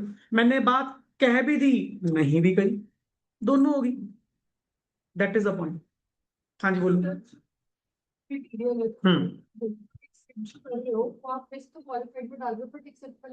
एक्सेप्ट वाले के नीचे तो लैंग्वेज पॉजिटिव चलेगी। जिनको मैंने मना करना था मैंने बोल तो दिया ना ना। एक्सेप्ट दोस्त का मतलब ही क्या होता है? उनके ऊपर मेरी राय नहीं है, मतलब अगला समझेगा इनमें गड़बड़ है। हाँ बाकी सही है जी। इसकी लैंग्वेज सुनो, क्वालिफाइड की जो लैंग्वेज होती है ना, होती तो क्लीन जैसी है। क्लीन और क्वालिफाइड दोनों सेम ही है, क्योंकि मैंने जिसको बाहर निकालना था बोल तो दिया एक्सेप्ट दोस्त, उसके ऊपर अपना देखो, बाकी चीजें सही, लैंग्वेज वैसे चलेगी। सो अल्टीमेटली हमारे पास कितनी तरह की ओपिनियन है जी? दो। वन इज अनमॉडिफाइड, बिल्कुल clean, everything is fine, but हाँ सब्जेक्ट टू मटेरियलिटी। मैंने पहले बताया कि मैं एब्सोल्यूट अश्योरेंस नहीं दूंगा। कौन सी दूंगा? रीजनेबल का मतलब क्या है? High assurance but not that is. और मॉडिफाइड के अंदर कितनी तरह की हैं जी? तीन। Number one adverse, qualified, system. अब दैट डिपेंड्स की सिचुएशन बेस्ड, और मैंने सिचुएशन बताई हैं दो। या तो तुम कहोगे मैं काम कर पाया, या मैं काम नहीं कर। फिर पूछा जाएगा बिल्कुल नहीं कर पाया या कुछ नहीं कर पाया। देख भाई, अगर तो बिल्कुल नहीं कर पाया फिर तो डिस्क्लेमर। अगर आप कह रहे हो जो कुछ आइटम्स को लेकर नहीं मैं एविडेंस ले पाया, बाकी तो ले लिया, मतलब मटेरियल है। मटेरियल एंड प्रिवेसिव नहीं है। प्रिवेसिव मतलब एट ऑल लेवल, मैं कुछ भी नहीं कर पाया, फिर तो डिस्क्लेमर देना बनता था, नहीं तो अपना क्या दे दे? क्वालिफाइड। और क्वालिफाइड का पहला वर्ड ही होता है एक्सेप्ट दोस। मैंने अपनी बात भी कह दी, आपका मान भी रख लिया। अगला कल को ये कहे जी आपने इसके बारे में बताया नहीं, मैं क्या बात, इंग्लिश पढ़ने नहीं आती? लिखा तो हुआ except those the matter which are stated in the basis for qualified opinion. उन मैटर्स को छोड़कर बाकियों के ऊपर मेरी राय है। मैंने आपका मान भी रख लिया, अपना भी रख लिया, दोनों का काम चल गया। बट अगर आप कह रहे हो I am able to conclude, able to conclude मतलब काम कर पाए, एविडेंस इकट्ठे हो पाए, बट अब जब वर्ड ही मॉडिफाइड बोल रहे हो तो नजरिया नेगेटिव ही होगा, पॉजिटिव तो नहीं होगा। और ऊपर से क्या कह रहे हो? सब कुछ गलत है। मैं कह सब कुछ से मतलब material and pervasive, material and, फिर तो जी एडवर्ट्स देना बंद। और अगर आप कह रहे हो नहीं नहीं सारा कुछ गलत नहीं है, कुछ थोड़ा बहुत कंटेंट अपने आप में गलत है, इन दैट केस क्वालिफाइड। सो ये जस्ट फॉर द वर्ड्स हैं। अभी डिटेल अभी बहुत इस पर डिस्कस होनी है। पूछ रहे थे पहले, तू पूछ क्या डाउट है तेरा? हाँ। हम्म। हाँ तो आप एडवर्स ओपिनियन दे रहे हो वहाँ पर हाँ टेबल के केस में, तो आप जो एडवर्स ओपिनियन दे रहे हो आप उसके काउंट्स गलत है। बिल्कुल अकाउंट्स गलत हैं, एफएस में मिस स्टेटमेंट्स कंटेन्ड है, और वो अपने आप में मटेरियल एंड प्रिवेसिव लेवल की हैं, पूरी एफएस गलत है। एक होता है एफएस में कोई आइटम गलत है, एक गलत है, कोई दो चीज गलत है, अब उसके लिए पूरी एफएस तो नहीं गलत बोल सकता। वहां पे कौन सी आएगी? Qualified, that is. अनएबल में दे रहे हो ना, हाँ मैं ओपिनियन नहीं दे रहा, तो वहाँ पे आप काउंट नहीं करेंगे उसके लिए। आप मैंने चेक करे थे, बट मैं कंक्लूड ही नहीं कर पा रहा, मैं प्रोसीजर नहीं लगा पा रहा, मैं किसी बात की ओपिनियन नहीं दे रहा, दैट इज। वो ओपिनियन ही नहीं है, वो काइंड ऑफ क्या है? डिस्क्लेमर। कोई मूवी स्टार्ट होती है पहले क्या आता है? क्या होता है उसमें? ये सारे पात्र काल्पनिक है। अगला क्यों कहता है? तुम कहोगे यहाँ पे हाथी घोड़े को मार दिया अगला कहता है ये सब काल्पनिक है, वीएफएक्स है। नहीं तो अगले अगले दिन उस पे क्या, उसी दिन पहले दिन पिक्चर रिलीज होगी, कोर्ट में मिलेंगे सारे, हमने क्या दिया था पहले? ये पॉइंट। अब सुन, यहाँ पे जो भी कंटेंट मैंने क्या करा, प्रोवाइड करा, ये अभी जस्ट ऐसे वर्ड्स हैं, ये अभी अभी कहानी अभी और लंबी पड़ी है, जो कल तक जाकर मेरे लेक्चर के अंदर पूरी होगी। जिसमें मैं कल ऑडिट प्रोसेस, बट ज्यादा टाइम नहीं लूंगा, ऑडिट प्रोसेस भी आपको लिखवाऊंगा। पर वो है ही ऐसा कि अगर डे वन चीजें ज्यादा अच्छी चीजें समझ ली जाए ना, मेरे अगले चैप्टर्स में टाइम क्या लगेगा, कम लगेगा। मैं बातें सारी वही कर रहा हूँ। अब ये जो चार्ट तुमने डिस्कस करा है चैप्टर 8 का ही है। Type of opinion, standards 705 number ये पढ़ा, adverse, qualified, disclaimer, material and pervasive material. बातें सारी ना मिक्सअप मिलेंगी बट चलेंगी मेरे पहले लेक्चर से। सो कल का भी जो मेरा लेक्चर होगा इसको ऐसे ही रखना, स्पेस अपने पास और होनी चाहिए। कल मैं एक टाइम फ्रेम सा बनाकर अपन नीचे इसका प्रोसेस मेंशन करेंगे, क्योंकि मेरे उस प्रोसेस में, और फिर वही बात, चैप्टर 1 के अंदर तुम्हारे लिए सारे वर्ड्स नए हैं। और इस बुक में सुन लो, इस बुक के बारे में डिस्कशन कर लें, पहले चैप्टर के अंदर ही सारे वर्ड लॉन्च करने की कोशिश करेगा। बनता ये तो क्या कोशिश करेंगे, कंसेप्ट ही है सर। फिर आप वहां पे जगह जगह पूछें सर इसका मतलब क्या था, तब उतनी गहराई में ना जाना पड़े, इसको उतना रखेंगे। और सेकंड थिंग, जो बुक मैंने आपको प्रोवाइड करी है that is CA Surbhi Bansal ma'am की बुक है, जो मैंने भी अपने टाइम पे पढ़ी, फॉलो की, इतने साल लगातार पढ़ाई भी है। दैट इज मतलब इनका तो एक्सपीरियंस हम काउंट ही नहीं कर सकते, कितने साल हो गए होंगे ऑडिटिंग करवाते हुए। अब तो टीचिंग लाइन से थोड़ा तो ये आउट ही हो गए, जस्ट बुक पब्लिश कर रहे हैं। और बुक भी जो मैंने आपको प्रोवाइड करी है that is equal to module, and I can proudly say this is module. हालांकि मैं लॉ में या किसी और में नहीं कह सकता, यहां कह सकता हूं। क्यों? Entirely copy. और आपका आईसीआई, हमारा आईसीआई ऑडिटिंग के अंदर चलता ही वर्ड टू वर्ड, जिसके कारण आप मैक्सिमम सुनते होंगे सर ऑडिटिंग में नंबर नहीं आते जी। मोस्ट बच्चे ग्रुप 2 में ऑडिटिंग में फेल होते हैं। बट वही बात है ना, आप कभी कारण नहीं पूछते जी फेल होने का कारण क्या। वो कंटेंट ऑल ओवर इंडिया जितने टीचर्स पढ़ा रहे हैं ना, सब समराइज, गा गा के, सुना सुना के, गाने बना बना के, ठीक है वो जस्ट कर लेना, उसका एक मेमोरी टेक्निक उनको दे रहे हैं, कंसेप्ट नहीं दे रहे, या पर्टिकुलरली उसकी वर्डिंग रिटेन नहीं दे रहे। और व्हाट आईसीआई जो आपसे शीट में मांग रहा है, क्या सॉन्ग्स मांग रहे हैं, बच्चे को वहां पे भी गाने याद आ रहे हैं। शीला मुन्नी क्या कह रही थी, वो क्या मेमोरी टेक्निक में थी पता ही नहीं, क्या वर्ड थे अंदर पता ही नहीं, वो आधा अधूरा लिख के आते। एंड ऊपर से चेकर ऐसा बैठा, और आईसीआई का सुजेस्टेड आंसर लेके बैठा जिसमें जमीन आसमान का फर्क है, बच्चा उसके आसपास भी नहीं।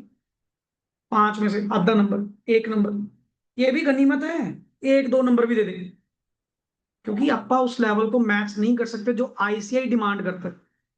For that sake day one से हम बुक ही ऐसी फॉलो कर रहे हैं जो अपने आप में ही मॉड्यूल, वर्डिंग तक एग्जैक्टली, हाँ मॉड्यूल एग्जैक्ट नहीं कहूंगा, मॉड्यूल इससे भी ऊपर है 5-10%, वो थोड़े फालतू कंटेंट ज्यादा लिखता है। पर मेरे लिए ये बुक पढ़ना, नंबर ऑफ टाइम यही पढ़ना, विद डिटेल पढ़ना, नंबर दिलवाता। और अब तक भी है, हर बैच में से एग्जाम्शन भी आती हैं। आपा कहते हैं 40 नहीं आते, यहाँ बच्चा 60-70-80 तक भी लेके जा रहा है।